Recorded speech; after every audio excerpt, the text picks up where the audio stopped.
Hi guys, it's me. I'm back. I've not been on for ages. I'm sorry. I've been really unwell. I've had viral bronchitis.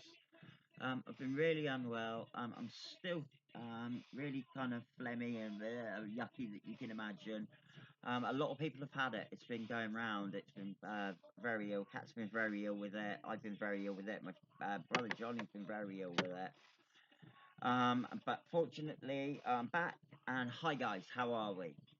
Now, um, it's been really good looking back on some of these videos, and I've spent some time going through them and adding keywords and things to make it easy for people searching.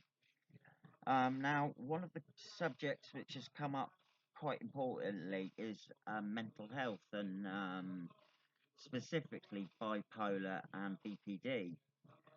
So first of all, I thought I'd try to tackle bipolar. Now, bipolar is is the is the clinical name for what they used to call manic depression. Now, it probably explains it a bit better if you say manic depressive, because it basically says the two extremes that you run at. Your baseline is rarely stable, or you can go for prolonged periods of being, feeling okay, not bad, not brilliant, but not bad. The problem with bipolar is when you suffer from these extremes of mania and extremes of depression. Obviously, my experiences with my extremes of depression, I've actually had suicidal attempts. And my highs, I think, is an awful lot to do with my drinking. I was very manic when I was drinking. And I am terrible with money. If I've got money and I'm manic, I'll just spend it on stuff. And it's usually stuff for other people. It's not half the time. It's not even for me. I'm an absolute bloody nightmare. I know I am, guys. I'm so sorry. I apologise now. Um, Everyone's going to kill me at Christmas because I've spent far too much on everyone, and I don't care. I love them all, and that's what I'm going to do.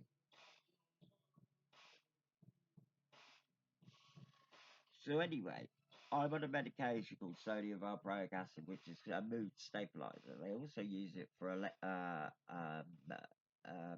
epilepsy, but I am on it for my mood. And pretty much it's working at the moment. Obviously, as I'm bipolar, I will still suffer these highs and lows, and I still continue to. Now, um, yeah, I mean, I'm on citalopram for the depression part of my depression, and I'm olanzapine for the mania and the psychosis side of things. Now, if you know somebody with bipolar, it can be really actually quite a a hard relationship to hold, because of this extremes of personality they have. But the only thing I could say, guys, is you could stick with this person because they need you so much. Um, Now, I have a friend of mine who knows someone whose partner uh, is bipolar, but is showing signs of going into serious, serious extremes, and they can't seem to get any help with the GP. Now, this is absolutely disgusting, if, in my opinion, if you can't get any help from your own GP. Now, I would go completely over his head personally, and I would contact the mental health service and I would ask to speak to somebody, and in particular, I would speak to the crisis team. Now, if the crisis team come out and assess this person and they are struggling, they will offer immediate support.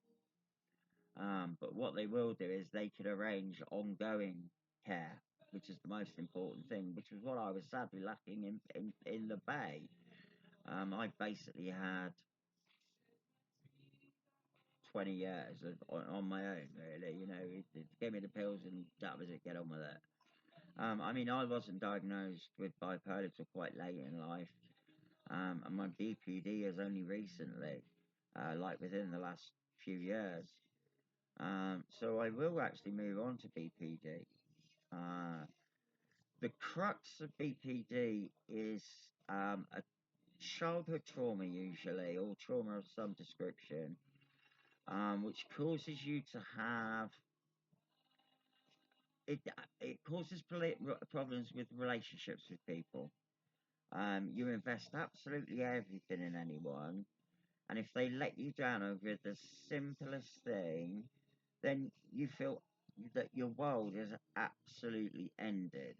You just feel like, what's the point in going on? This person has let me down. They don't want to be with me. They don't want to spend time with me. They don't want to do anything with me.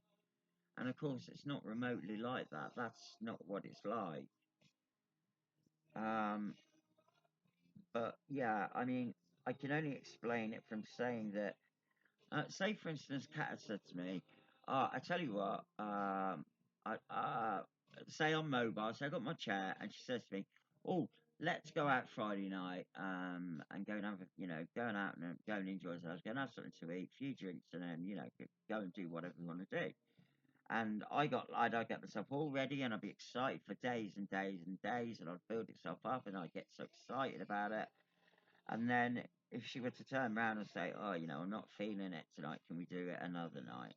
I would go, oh, yeah, no, that's absolutely cool. But inside, I would be absolutely falling apart, thinking, my God, why has she abandoned me? Why has she made me feel this way? Why does she doesn't want to spend any time with me? She wants to finish with me. She doesn't want to be seen with me. You start going through all of these rapid cycling thoughts, and and I'll be honest with you guys, it's actually really bloody scary, that you can't even control the simplest things, the simplest feelings. You should just be thinking that this is crazy. That it's somebody's just postponed something, or so what? They've let you down. Most people, it's nothing to somebody with BPD. This is just a tiny part of the whole illness, but this is a very, very big part of it. Um, if that makes any sense, it's small in the big scheme of things, but it's huge in the big in the little picture. Um, yeah, so I put a lot into relationships, and if I'm let down in any way, it literally like takes my world apart. Ex-wives, losing houses, all that, all those things, it doesn't, it, it isn't until you actually hear people talking with BPD or with bipolar. I mean, the best thing is to go onto YouTube. I'm on here, so just go on and search BPD, borderline personality disorder. Don't let the personality disorder worry you, alright? It's my personality that's got the disorder, not yours. I'm not gonna hurt you. If anything, more than anything, I'm likely to cry if you let me down, not stab you. Um, yeah. So I'd suggest, if you're interested, go on and look up bipolar, look up BPD, because it is quite interesting, really. You can watch all the medical ones that tells you all this is clinically what is wrong with this person. But it's bollocks, really, when you think about it, because it's all each person is individual. We're not all the same, and that's the way we should be. Um, yeah. So anyway, so this one was on bipolar and mental health. Um, and yeah, I just wanted to touch on a couple of other bits. So thanks to Pip, I finally got my life sorted. It's starting properly January. Got all my bills and everything sorted. So yeah, I've got next week I get my November payment for disability, and I have to buy my Christmas present. So it leaves me. I think I'm left after my pit with well, it doesn't matter how much I'm left with because people will go crazy. I've spent so much money on them. But that's another thing about BPD. You just it's. I love seeing people open presents. Like it's my favourite thing. I love to see people's face when they open something and they go, "Wow, that's amazing! That's so thoughtful." And I love that. I love that so much. Um, and that's part of my personality disorder. That's it. So anyway, so November, yeah, I get, I have to get my Christmas presents. And then December, I get paid the bloody 23rd of December. What use is that to man or mouse? My poor dear Katrina's going to have to do my Christmas, well, some of my Christmas shopping. What we're going to do is do a Christmas, she's going to get me, like some cheeses and so the beer, which is the most important. All of me non-alcoholic beers, I always go overboard at Christmas and get loads in, so I'm going to treat myself to some nice beers. Um, and then what I'm going to do is I'm going to do a big shop either between Christmas and New Year when Cat is here. Do a shop then, um, which is possibly what we're planning, I think. Yeah, so that's possibly the way forward with that. Yeah. So anyway, so thinking about it, I realised that it's like 5.5, 6 weeks away. Is it Christmas? So yeah, 5 weeks, 6 weeks. Right, 5 weeks, and it's something like that. It's not far, no. Um, so I would imagine everyone's starting to feel absolutely a bit giddy about everything. I'm talking about giddy. I finally get to see my friend James, who I haven't seen Christmas Day, who has been my absolute number one fan on this podcast on my journey. He's been supportive. He's backed me. He's been amazing. And James, thank you so much, bro. Appreciate everything you've done, mate. I really, really do. And I'm really looking forward to seeing you on Thursday. So looking forward to that. Looking forward to seeing Kat on Thursday. I had a little visitor last night. She stayed over last night, so that was a nice surprise. Um, and we seem to be spending more time together, and it just feels right. Feels nice. I like to be able to ringing up the office and say, oh, I don't need care this day, this day, this day. It's it makes me feel good. Um, yeah. As for my carers are just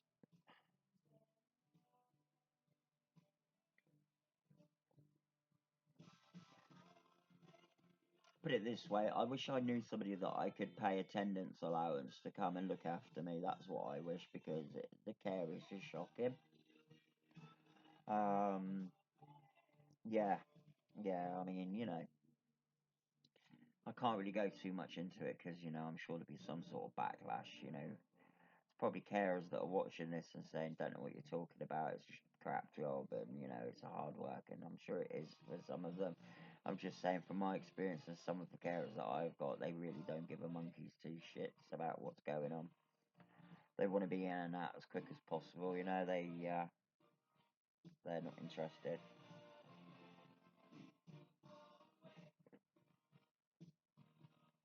I have I've got four of my carers that I really love, that I get on really well with. Um, and I can't. What I should do is make sure I pop a little something in a card for them at Christmas. Because I'm sure they'll be working, sure they'll be looking after me. 'Cause, Christmas Day I'm spending with Johnny, and we're having Chinese. We're going to order Chinese on Christmas Eve, and yeah, on Chinese Christmas Eve, and yeah, Chinese for Christmas Day.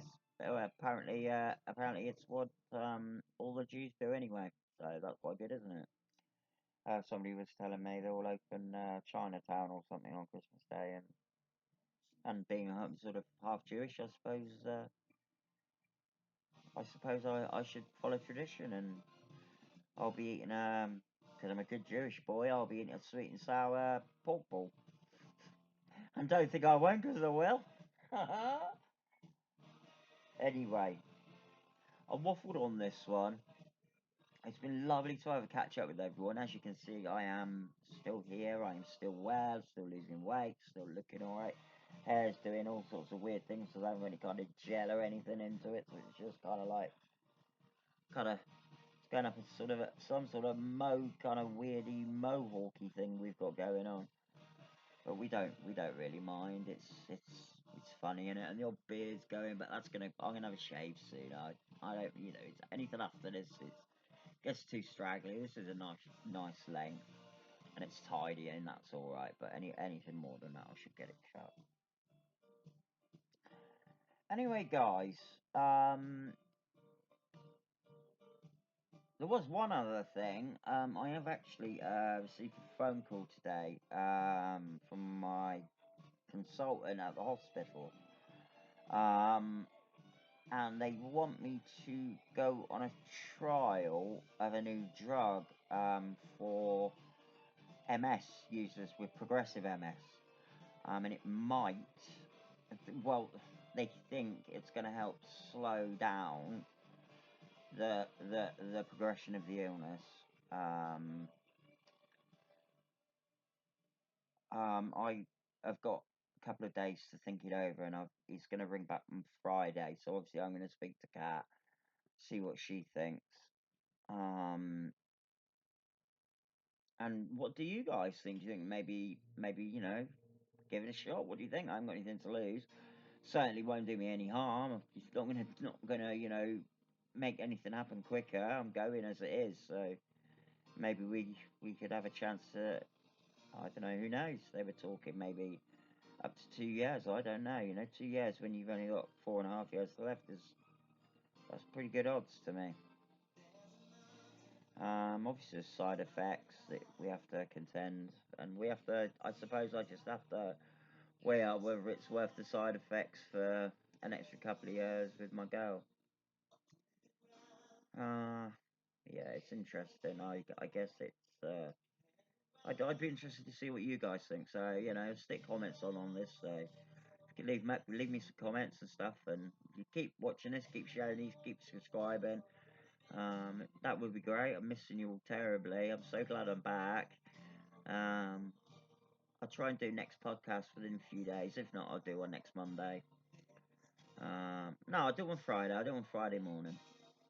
Um, so if there's anything anybody would like to talk about on Friday, give me a subject, then leave it in the comments, or if you know me, message me. I mean, I was thinking about sort of talking about my childhood. Pretty much from what I can remember to sort of when I moved to Brixham, I suppose. I think the whole Brixham experience is a whole podcast on its own. To be honest with you, um, although the ones of my first 5 years were the damaging ones, um, I only really remember half of it. I was so young, I didn't really know what was going on until probably about 2.5, 3, I think, when I realised, that it wasn't right. It didn't. Yeah, yeah. So I think that's my podcast. So yeah. So I think watch out for this one, guys. Yeah. So the next one should be yeah, one to watch. Anyway, it's been great catching everyone. Take care, everyone. I'd love to catch you all, and I'll see you soon. Bye.